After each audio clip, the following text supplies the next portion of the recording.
I would like now to call upon our next presenter, Dr. Richard Satur, as Chief Executive Officer of dClinic. Dr. Satur has worked in IT for over 30 years. Originally a university senior lecturer and researcher at the Victoria University of Technology and University of Melbourne. Dr. Satur set up an IT development company, building enterprise solutions for major corporates throughout the world. Ladies and gentlemen, please give a warm applause for Dr. Satur. So you're probably guessing that I'm not Indonesian. Okay, I don't know what gives it away, but I'm actually from Australia. I come to Bali very often. In fact, I would argue that most Australians think of Bali as the 8th state of Australia, and rightly so. It's beautiful. So thank you very much. I appreciate you waiting around just before lunch. I'm also aware that lunch starts in about 15 minutes. So I am going to try my best to make sure that I go right through lunch. Okay, I'm going to make sure you all miss lunch listening to me. No. I'll take 15 minutes, okay? I won't take all the time. So, I am the CEO of dClinic, and I don't know if you're aware, but at the moment, Australia is negotiating a fair trade agreement with Indonesia. It's very big. Sorry? Free. So, consider my appearance over here as an early adopter of that agreement. The other thing I will say is that I will be making very, very big statements. Now, I make them to you because I really believe them, and I'm hoping I'm going to challenge you on some of these statements. I also won't talk about our company. What I'm going to talk about is where I think blockchain is going to be revolutionary. And one of the areas that I think blockchain is going to absolutely change the way we do business is healthcare. Healthcare touches all of us. All right? You either get access to healthcare or you don't get access to healthcare, but in any event, healthcare touches all of us. And I think blockchain has so much to offer, and I'm going to be an advocate for it. So once again, I'm going to make very big statements and I'm going to challenge all of you. So there I am, I'm sitting in my chair over there, and I'm going to read you a lunchtime story. So Mum, Dad, why can't I own my health record? And my claim to you is I think you can. In fact, you should own your health record, and I think healthcare needs blockchain. In fact, my first big statement is I think without blockchain, healthcare is doomed. So this is my bedtime story. So there I am again. Okay. By the way, I drew all these diagrams. No, I didn't. I'm lying. Someone else drew them all. So the first thing is, I'm in a foreign country. Let me give you a real case scenario here. I'm in a foreign country, or I can't communicate my health position, or I can't even remember the drugs that I take. Help. I'm in trouble. By the way, this is a very good likeness of our esteemed Dr. Robbie Tung over there. You'll probably recognize some of these caricatures, by the way. And so Dr. Robbie tells me, he says, oh, no problem here. You see, at the moment, healthcare data is siloed around the world. Meaning healthcare data exists in individual silos around the world. But you know what? If we adopt a distributed ledger or blockchain approach to how we work with that data, we can be beneficial for you. So let me give you a scenario. Sorry, Liz. So let's look at a real world example. So there you go. There's a patient. By the way, this poor patient has been born without a body. It's very sad.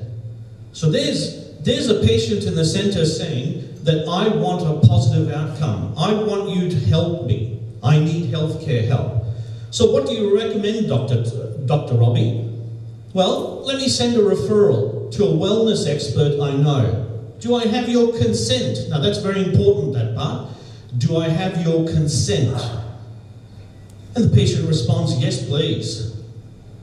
So I will invite them and give them access to my findings too. I've just had a look at their record and yes, I can help them. Now, that interaction you just saw over there seems like a very simple interaction, but I guarantee you that most healthcare around the world can't even perform that interaction. And that's a small interaction. That's a tiny interaction. Any interaction we should capture.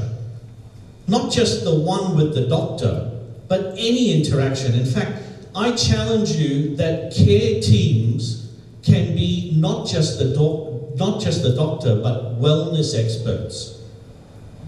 They can be specialists. In fact, they could even be family members. So if you have a carer in your family, why can't they contribute to your care?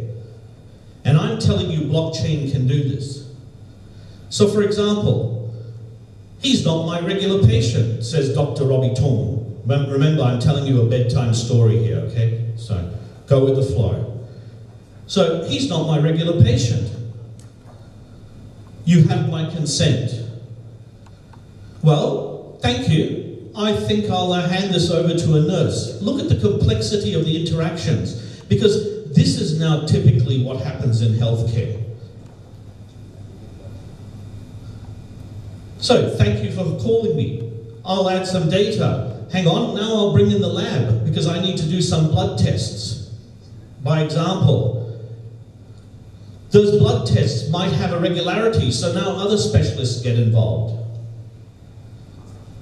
Now family members get involved, and the family members start to say, hang on, we need to help here. We can help because we're at home, we're with the patient, we're with the consumer. And by the way, you'll notice that even though I've been mentioning the word patient, even though I've been calling them patients, to me, they are all consumers because we are all consumers of healthcare. So we should be obtaining the best healthcare possible, so our healthcare should be tracking all these interactions. So why does it not? So once again, they can now help to do things like help the consumer to now do their regular exercise, for example. So family members can get involved in their healthcare. Notifications, and I'll get back to that in a minute. And then of course we could get wellness experts involved. So the idea being is that each time you've got proper interactions going around with a care team, with the patient at the center. And my argument is that's exactly what blockchain can do for us. So now, Dr. Robbie Tung and the wellness expert can now interact as part of a care team. So now they're actually working efficiently. So governments and organizations can start to reduce their healthcare costs. How is that possible? Well, if the interactions are being captured and the interactions are actually known, then of course you're going to start reducing health costs, because you do things like you don't send them on unwanted tests. You don't do unwanted procedures. You actually target the patient. In fact, one of the benefits of blockchain is you now actually can do preventative medicine, which is enormous. Insurance companies can start to provide real services. Let me ask you this. Which insurance company on the planet would not want to make money off well people? If you are well, if you are healthy, then the insurance company is getting premiums and at the same time is helping you stay well by offering you targeted services. I mean, I'm not going to ask you to put your hand up, but how many of you, every time you go see a doctor, you have to fill in the same form again and again and again and again? Well, why is that? Why do we have to do that? Why can't they just know about me? In fact, we can now start to go to evidence-based positive outcomes. That's the benefit of what we get here. By the way, I have no doubt that over lunch a number of you are going to come and challenge me on this, so that's good. I welcome that. And in fact, now we can start to drive positive health outcomes, which is ideally what we want to do. Pharmaceutical companies are going to benefit from this because now they can target drugs. In fact, think of it like this. If a drug, for example, has a lifespan, you can now notify the patient directly. You shouldn't be taking this, you should now be taking this. If they don't take their drugs, then why can't the system alert? I mean, these are simple things. And my contention is blockchain will give you this. My argument is there's 4 keys to success. By the way, if any of you make millions of dollars from this, you owe me 10%. Okay? There are 4 keys to success here, in my opinion. First one is the need for blockchain. There is no, should we do it? We should be doing it. There's no question here. We shouldn't be even having the debate. What we should be doing is doing lots of pilots, doing lots of setups, and actually demonstrating that the technology actually works and is beneficial. By the way, I come with 12 years of experience on a patient health record from Australia. What we call the My Health Record. You can Google that and you can see what an interesting ride that My Health Record or that patient record has had. I was one of the original developers on that, so it's been a really interesting journey. And that is not blockchain enabled, by the way. Okay? The other 3 I say to you is that you need shared care planning. So if any of you know what that means, if you don't know what that means rather, it's about working in a care team. So the idea is that you don't just have a one-on-one interaction, you should be having many interactions. And you should be allowed to increase your care team, decrease your care team. If a gym membership, if you go to the gym to stay fit, that should be part of your care team. I think where cryptocurrency has a really unique position is rewarding the patient. Why not reward them? If they stay healthy, well, let's reward patients. That's good for business, it's good for governments, it's good for outcomes. So let's reward the patient. And I think that's where cryptocurrency has a very, very significant role to play. And I'm not just saying that for our coins, I'm saying that for any health coins. It should not matter. And integration and interoperability, we all talk about it. In fact, Dr. Eddie, just before, mentioned it as being a very key requirement. Systems need to talk to other systems. So interoperability, you get that. So I'm about to give you a little piece of IP, okay? So this is how I think it should be tackled. All right, so this is my little piece of IP. By the way, my slides are very high level, okay? So there's no deep detail or anything. My contention is that you need to have transactional blockchains. You need to have regulatory and consent blockchains, and you need to have standards-based clinical model blockchains. In other words, I'm saying to you there's no one blockchain that can do this. In fact, I'm telling you that I don't think there is a single available blockchain right now that can do this. We all say hybrid blockchains. All of us say it. We say hybrid blockchains, and we think that somehow saying the word hybrid blockchain somehow means that we can do it. I think it's the connectivity of these blockchains that are going to enable us to do it. I think that is more important. And then, of course, sitting on top of that is your actual blockchain access to your to all of your patients and your clinicians and your care team members. I think shared care planning. I think a fundamental inclusion of blockchain needs to be the patient at the center. And I think you need to include the whole care team. So if I look at this care team, why not start rewarding them? I'm just going to skim through this. Why not have the patient communicate back to the caregivers through surveys? Let the patient contribute to their care. Why not? All that's going to happen is that record is going to get more and more rich. Why not give inducements back to organizations like pharmaceuticals and specialists so that they do targeted work as opposed to a scattergun approach? So again, alerts is going to be a very key component of keeping that as a positive outcome. And most importantly is, why can't my family benefit from my health?